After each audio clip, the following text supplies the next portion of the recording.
Hey folks, Michael Mann with Michael Mann Security Services.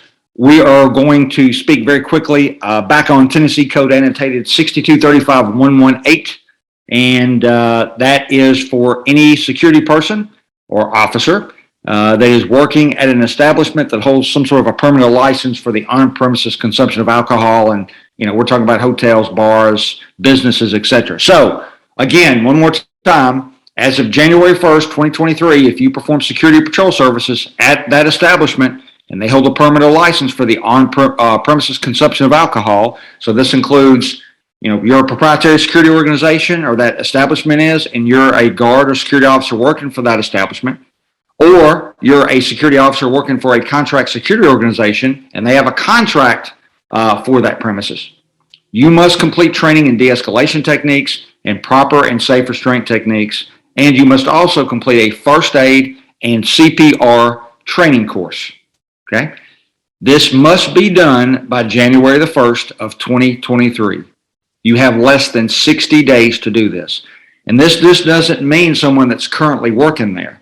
If you're ever going to work there, so let's say that you're going to be hired by an establishment in January and you don't know it now and they're a PSO and they have this permit, you're going to have to receive this training. Or you're working for a contract company and in February they call you and say, hey, we need you to go down to 5th and Broad and work at this bar. You haven't had this training, you will actually be in violation of this new requirement. And a lot of security companies and PSOs still do not know this. This is your responsibility. And unfortunately, the establishment is who is going to suffer the consequences for the violation, okay? So how do you do this? Okay, here's how you get the training. It must be administered by a certified trainer that is certified by the Tennessee Department of Commerce and Insurance and Private Protective Services. Okay, so it's a certified trainer. So now, we've got several different classifications of certified trainers. We have armed, unarmed, armed and unarmed, intermediate weapons. And now they've added these 4 classifications: CPR, de-escalation, first aid and safe restraint. If you look to the right, you see that on the training form there. At the bottom where it see this blue check where it says additional classifications, you can see on the new training form the classifications are there. Once you complete the training, the vehicle to get this to Commerce and Insurance or Private Protective Services to show that you've been trained and certified right now is up to that trainer. That trainer will complete this form. They should probably give you a copy of it. And then they are like, we are going to submit this to Private Protective Services via actually an email, okay? So the trainers have to document it, they have to sign it, they have to submit it. It will be up to the trainers, and the trainer should give you a copy of the form also and the establishment that you're working for to show proof that you actually received it. So right now, Commerce and Insurance is receiving those classifications. Michael Mann Security Services has already trained about 75 people in this in the last 3 weeks. And this is what we're doing. As I finish the training, I have the officers complete the forms. I complete my part. I scan them right away. I send this to certified trainers, which is the email for Commerce and Insurance, and they get this right away. And I just validated this this week with Commerce and Insurance to be sure again that there's anything else I need to be doing or the guards need to be doing. And, right now we are 110% correct, which means it is the trainer's responsibility to get this to Commerce and Insurance. Okay. All right. So there's the training form. Again, you can see the additional classifications. All right. So we have some frequently asked questions. So, Scott and myself receive emails from folks and they're asking these questions. So let me read off some of the, I've got these listed here as statements, but they're questions, and let me answer them for you. Okay, so I perform security patrol services at an establishment that holds a permanent license for on-premises consumption of alcohol, but I'm already certified by the Red Cross or the American Heart Association in first aid and CPR, and I got a card to prove it. I don't need to have the Red Cross or the first aid or CPR training on that form. False. That is false. Your certification card from any organization does not meet the requirements for the training. Someone, a trainer, certified by the Tennessee Department of Commerce and Insurance, Private Protective Services, that has actually already been approved to teach these classifications must provide you with this training. Your certification card means nothing, okay? So what the trainer does with that card and what they tell you if you show the card is completely up to the trainer, but under the rules, you must receive this training, not certification, training under 6235-118 from the certified trainer. So just because you have a certification card in first aid, CPR, whatever, from Red Cross, American Heart, HSI, whoever, that does not meet the requirements. A certified trainer must provide the training for you or to you, okay? Another question we get. So, you know what? Before I started working for this establishment that has a permit or license for on-premises consumption of alcohol, I worked at a hospital here in Nashville, and I received certification in management of aggressive behavior. It's good for 3 years, and I still have my certificate. In fact, Michael Mann, you taught the class, or somebody you know taught the class. And so I don't need to have de-escalation and use of safe restraint. False. Your MOAB certification, your handcuffing certification from some other organization means nothing. Again, you must receive the training under 6235-118 by a trained and certified trainer. Again, certified by Tennessee Department of Commerce and Insurance, Private Protective Services, that has been approved by the Tennessee Department of Commerce and Insurance, Private Protective Services, to teach these classifications, okay? So your prior de-escalation or handcuff training does not meet the requirements for the training that is now required under this law. Again, you're going to have to receive that from a trainer that has received permission or, classification, to teach this, all right?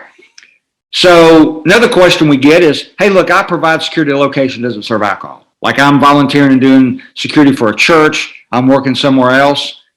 Can I get this training? Because actually for, it looks like it's good stuff. Can I get it? Absolutely.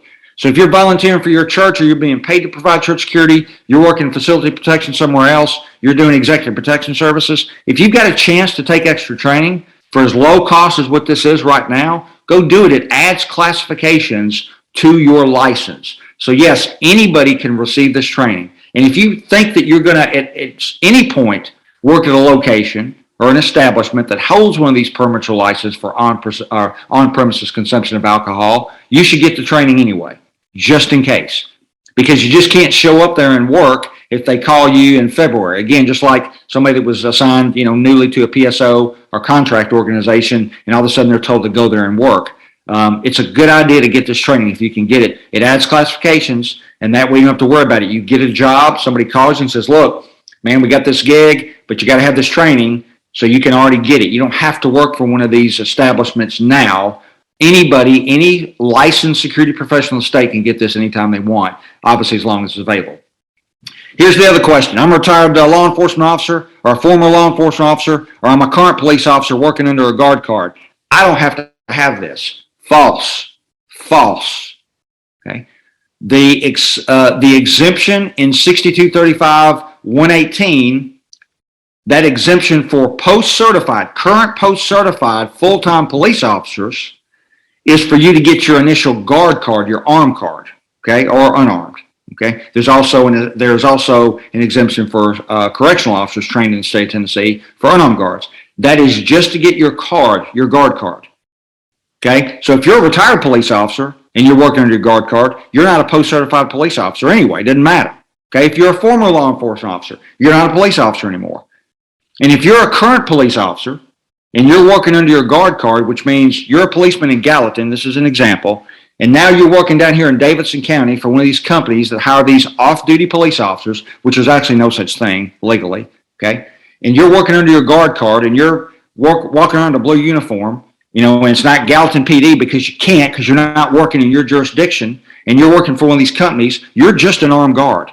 And if you're working at one of these establishments and they've got these permits or license, you have to have this training. It is the law, period. Okay?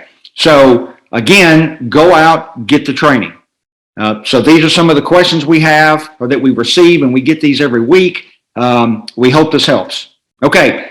Michael Mann Security Services, we are approved and certified to teach de-escalation, safe restraints, first aid, and CPR. Again, we've trained about 75 people in the last couple of weeks and certified them. Open enrollment classes. So events and training, we have a class November 19th. It is sold out. It's sold out within about a week and a half. We have a second class in Brentwood, Tennessee, December 3rd, 2022. It is open. Go to our website, michaelmannsecurityservices.com, or you can go to Eventbrite and you can register to attend. Once you come and you complete that training, I'm going to be right there. I'm going to have you fill the form out. I'm going to fill my portion out. I'm going to give you a copy of your form, and I'm going to submit your forms to Commerce and Insurance right then before you leave. I'm going to scan them and send those into Commerce and Insurance before you leave the training, so you see that I have done this and you know that you've been certified. Okay, so we'll complete those forms at the end of the session, and I will send those to Commerce and Insurance. Okay, all right. If you have any questions, you can give us a call at 615-956-3912, or you can get us at contact@michaelmannsecurityservices.com, or you can get us at Scott, SCOTT, at michaelmannsecurityservices.com. Thanks, folks. Hey folks, Michael Mann from Michael Mann Security Services. Thank you so much for watching our content. Hey, if you want to get a hold of us, you've got questions, here's how you can do that. You can give me a call at 615-956-3912. You can always get us at Safe with Man, and we're going to answer that as quick as possible. Okay? Or, folks, we have a free YouTube channel. There's a library of videos on physical protection, providing emergency response, security assessments, you name it. We've got a year's worth of video and training on our YouTube channel, and it is absolutely free.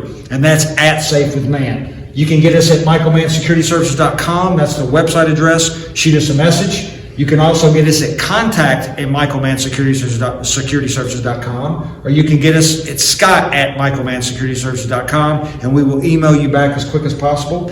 And remember, it is about prevention, not response.